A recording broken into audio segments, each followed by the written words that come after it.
नमस्कार, lead India के इस वीडियो में आपका बहुत बहुत स्वागत है। दोस्तों, मैं हूं एडवोकेट सुभाष सिंह और इस वीडियो में मैं डिस्कस करूंगा कि कपल के द्वारा या लड़के के द्वारा ऐसा कौन सा एक स्टेप लिया जाता है जिससे लड़की की ज़िंदगी लगभग बर्बादी के कगार पर पहुंच जाती है।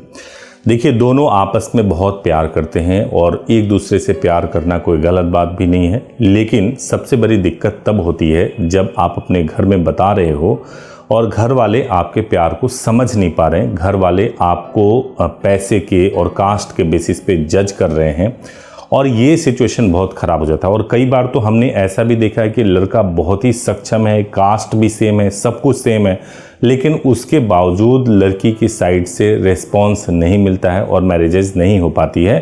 केवल ये कि लड़की को कैसे ये हक मिल गया कि वो अपने पसंद के लड़के से शादी कर ले। अपने आप में ये बहुत ही गलत है। एक तरीके से समाज और परिवार पे अभिशाप है कि अभी भी माँ बाप ऐसे सोचते हैं। अगर सब कुछ ठीक है तो माँ बाप को अपने बच्चों की भी बात समझनी चाहिए। देखिए, मैं आपको एक स्टोरी बताने जा रहा हूँ। पवन और रजनी की स्टोरी है। पवन और रजनी जो हैं, इन्होंने बताई थी ये स्टोरी और ऐसी स्टोरीज हम सुनते ही रहते हैं।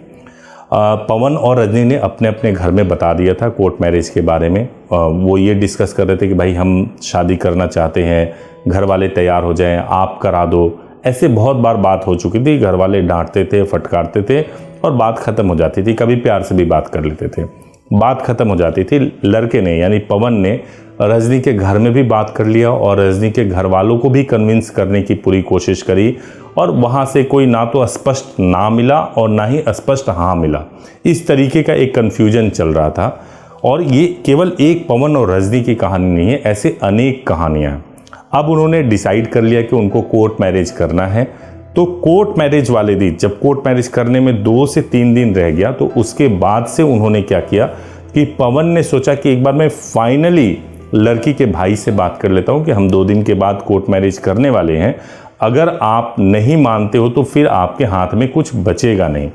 और लड़के के मन में ये भाव इसलिए आता है क्योंकि वो सोचता है कि यार गुड जेस्चर में मैं बता दूं या बता देता हूं, इससे जो है क्या पता मान ही जाए। पवन ने ऐसा किया, पवन ने बताया और पवन ने जैसे ही ये बात बताई कि 2 दिन के बाद हम कोर्ट मैरिज करने वाले हैं, उसके बाद से रजनी को बंधक बना लिया गया। मार पिटाई हुई। 15 दिन 20 दिन बीत गए, रजनी से पवन का कोई कांटेक्ट नहीं हो रहा था। पवन हताश और परेशान और उनके पास कोई ऑप्शन दिख नहीं रहा था कि करे क्या।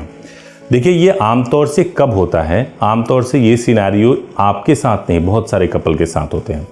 मैं आपको बता रहा हूँ। सबसे पहली बात तो ये है कि जब आप मैरिज करना चाहते हो या कोर्ट मैरिज करना चाहते हो, तो जब आप दोनों ने डिसाइड कर लिया, अपनी मैच्योरिटी के साथ डिसाइड कर लिया, आपने घर में बता भी दिया है कि आप एक दूसरे को पसंद करते हो, तो कोर्ट मैरिज करने के लिए आपको थोड़ा सा ह्यूमन साइकोलॉजी को भी समझना चाहिए। ह्यूमन साइकोलॉजी ये है कि अगर आप ही बाप हो, आप ही माँ हो, आप बोलोगे कि कल जाकर के हम कोर्ट मैरिज करने वाले हैं, तो घर वाले क्या करेंगे? डॉक्यूमेंट छीन लेंगे, लड़की को बंधक बना लेंगे, मार पिटाई करने की कोशिश करेंगे, आपसे कॉन्टैक्ट्स ख़त्म कर देंगे। अगर शहर में लड़की रहती है तो गांव में भेज देंगे। इस तरह की तमाम चीज़ें वो करते ही करते हैं। और आप अगर ऐसा सोच रहे हो कि आप उनको बोलोगे कि अब 2 दिन के बाद हम कोर्ट मैरिज करने वाले हैं और उसको लेकर के बहुत सीरियस हो जाएंगे, डर जाएंगे और डर करके आपकी बात को मान लेंगे, तो ये आपकी गलतफहमी है। 100 में से 100 केसेस में ऐसा नहीं होता। क्योंकि आपको अगर सही में कोर्ट मैरिज करना है, अगर ये बात बतानी भी है, तो आप मैरिज के बाद बताओ कि आपने मैरिज कर लिया और ये सर्टिफिकेट है। अब हम चाहते हैं कि घर में नॉर्मल तरीके से हो जाए। हमने केवल शादी किया है, हम अलग अलग रहते हैं और घर वाले जब शादी कराएंगे उसके बाद से हम साथ में रहेंगे। अगर आप ऐसा डिस्कस करोगे तो उनको भी समझ में आएगा। देखिए, पेरेंट्स की जो है ना एक मानसिकता होती है पोस्ट मैरिज और प्री मैरिज में। प्री मैरिज में जो पेरेंट्स की मानसिकता होती है कि अपनी पूरी ताकत लगा दो जिससे कि ये मैरिज ना हो पाए, अगर उनको पसंद नहीं है तो। और पोस्ट मैरिज में पेरेंट्स को ये समझना पड़ता है कि अब शादी हो गई है, दोनों सेपरेट नहीं हो सकते। आप पूरी कोशिश कर लें, कानूनी रूप से ये बन चुके हैं, कुछ भी कर लें, सेपरेट नहीं हो सकते। आपको कानूनी रूप से ही कुछ भी करना होगा। तो उसके बाद से पेरेंट्स भी सोचते हैं कि चलो कोई बात नहीं, इन्होंने अपने स्टेप्स ले लिए, इनके भाग्य की बात है, हम छोड़ देंगे।